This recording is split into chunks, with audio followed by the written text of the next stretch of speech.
कर्म संन्यास योग जीवन का सार। ये एक ऐसा मार्ग है जो हमें जीवन के गहरे अर्थ और उद्देश्य को समझने में मदद करता है। श्रीमद् भगवद गीता एक दिव्य ग्रंथ है जो जीवन के गूढ़ रहस्यों को उजागर करता है। ये महाभारत के युद्ध के दौरान भगवान कृष्ण द्वारा अर्जुन को दिए गए उपदेशों का संग्रह है। इसमें 18 अध्याय हैं और हर अध्याय जीवन के एक अलग पहलू पर प्रकाश डालता है। हर अध्याय में जीवन के विभिन्न पहलुओं और चुनौतियों का समाधान प्रस्तुत किया गया है। 5वां अध्याय कर्म संन्यास योग कर्म, संन्यास और मुक्ति के बीच के गहरे संबंध की व्याख्या करता है। यह अध्याय हमें सिखाता है कि कैसे हम अपने कर्मों को त्याग कर सच्ची मुक्ति प्राप्त कर सकते हैं। यह अध्याय हमें सिखाता है कि सच्ची मुक्ति केवल कर्मों के त्याग से नहीं, बल्कि उनके फलों के प्रति आसक्ति का त्याग करने से मिलती है। यह हमें बताता है कि कैसे हम अपने जीवन में संतुलन और शांति प्राप्त कर सकते हैं। यह अध्याय हमें कर्म योग के मार्ग पर चलने के लिए प्रेरित करता है, जहां हम अपने कर्तव्यों को निष्काम भाव से करते हुए ईश्वर को समर्पित करते हैं। यह हमें सिखाता है कि कैसे हम अपने जीवन को ईश्वर की सेवा में समर्पित कर सकते हैं और सच्ची शांति प्राप्त कर सकते हैं। कर्म संन्यास योग हमें यह भी सिखाता है कि कैसे हम अपने जीवन के हर पहलू में ईश्वर की उपस्थिति को महसूस कर सकते हैं और अपने जीवन को एक उच्च उद्देश्य की ओर ले जा सकते हैं। कर्म या संन्यास, अर्जुन की दुविधा। यह प्रश्न अर्जुन के मन में गहराई से बैठा हुआ था। कुरुक्षेत्र के युद्ध क्षेत्र में अर्जुन, एक महान योद्धा, अपने ही रिश्तेदारों से युद्ध करने के विचार से व्याकुल हो जाता है। वह सोचता है कि क्या यह युद्ध धर्म के मार्ग पर है या अधर्म के। वह युद्ध के भयानक परिणामों को देखकर कर्म करने से विरत हो जाता है और श्री कृष्ण से मार्गदर्शन मांगता है। अर्जुन के मन में यह प्रश्न उठता है कि क्या वह अपने कर्तव्यों से भाग सकता है। अर्जुन सोचता है कि क्या युद्ध से दूर भागकर संन्यास लेना ही उचित होगा। वह अपने मन में गहरे द्वंद्व में फंसा हुआ है, यह सोचते हुए कि क्या संन्यास ही एकमात्र उपाय है। श्री कृष्ण, अर्जुन के सारथी और दिव्य गुरु, उसकी दुविधा को समझते हैं। वह जानते हैं कि अर्जुन के मन में क्या चल रहा है और उसे सही मार्ग पर लाने का प्रयास करते हैं। वह उसे समझाते हैं कि कर्म से बचना संभव नहीं है। हर व्यक्ति को अपने कर्तव्यों का पालन करना ही होता है, चाहे वह कितना भी कठिन क्यों ना हो। जीवन स्वयं एक कर्म है और सांस लेना भी एक कर्म है। हर क्रिया, चाहे वह कितनी भी छोटी क्यों ना हो, एक कर्म है और उससे बचा नहीं जा सकता। श्री कृष्ण कहते हैं कि सच्ची मुक्ति कर्मों के त्याग में नहीं, बल्कि उनके फलों के प्रति आसक्ति का त्याग करने में निहित है। वह अर्जुन को समझाते हैं कि कर्म करना ही जीवन का सार है और उसके फलों की चिंता किए बिना उसे करना ही सच्चा धर्म है। कर्म योग सफलता का मार्ग। श्री कृष्ण अर्जुन को कर्म योग का मार्ग दिखाते हैं। कर्म योग का अर्थ है अपने कर्तव्यों को पूरी निष्ठा और समर्पण के साथ निभाना, बिना किसी फल की इच्छा के। यह एक ऐसी जीवन शैली है जहां कर्म ईश्वर को अर्पण बन जाता है। कर्म योग के कई लाभ हैं। सबसे पहले, यह हमें कर्म बंधन से मुक्ति दिलाता है। जब हम फलों की इच्छा के बिना कर्म करते हैं, तो हम कर्म के बंधन में नहीं बंधते। दूसरा, यह हमें मानसिक शांति और आंतरिक आनंद प्रदान करता है। ज्ञान की आंखों से देखना। श्लोक 5.20 और 5.18।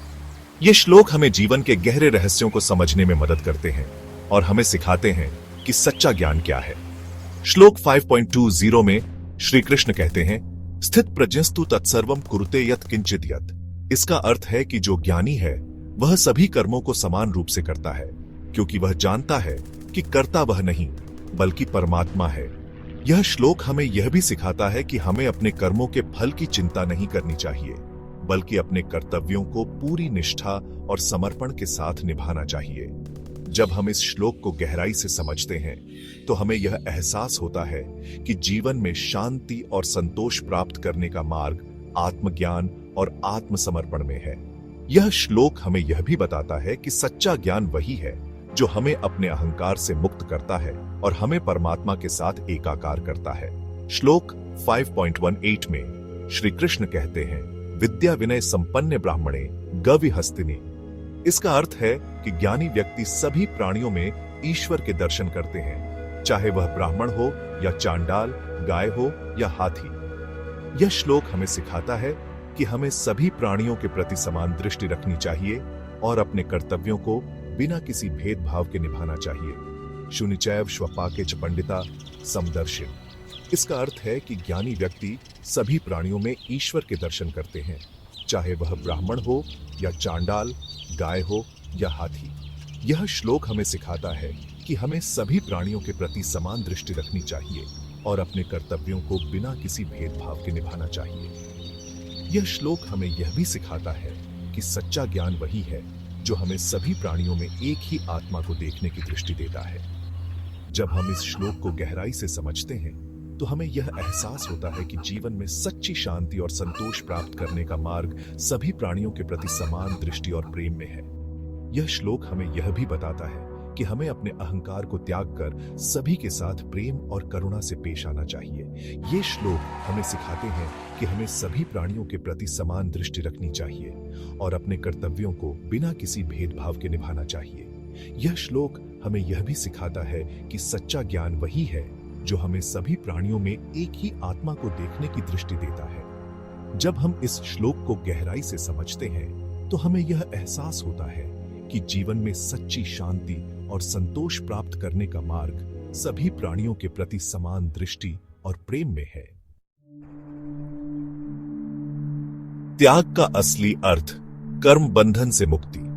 गीता में त्याग का अर्थ संसार को त्याग देना नहीं है, बल्कि कर्मों के फलों के प्रति आसक्ति का त्याग करना है।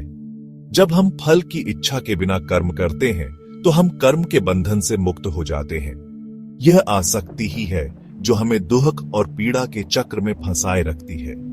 जब हम इस आसक्ति को त्याग देते हैं तो हम सच्ची मुक्ति का अनुभव करते हैं। जीवन का सार कर्म योग और समर्पण। कर्म योग और समर्पण जीवन की गाड़ी के दो पहिए हैं। कर्म योग के माध्यम से हम अपने कर्तव्यों को निष्काम भाव से निभाते हैं और समर्पण के माध्यम से हम अपने सभी कर्मों को ईश्वर को अर्पण करते हैं। यह संयोजन हमें सच्ची शांति और आनंद की ओर ले जाता है। यह हमें जीवन के उतार चढ़ाव से मुक्त करता है और हमें ईश्वर के करीब लाता है। गीता का संदेश एक प्रेरणादायक यात्रा। गीता का 5वां अध्याय कर्म संन्यास योग हमें कर्म, संन्यास और मुक्ति के बीच के गहरे संबंध को समझने में मदद करता है। यह हमें सिखाता है कि सच्ची मुक्ति कर्मों के त्याग में नहीं, बल्कि उनके फलों के प्रति आसक्ति का त्याग करने में निहित है।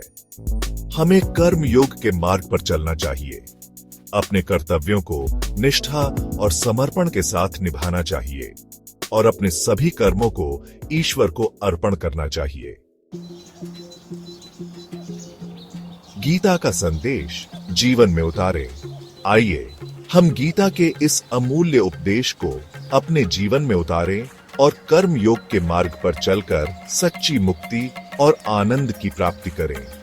यह यात्रा आसान नहीं है, लेकिन यह यात्रा हमें उस मुकाम तक ले जाएगी जहां दुख और पीड़ा का कोई स्थान नहीं है।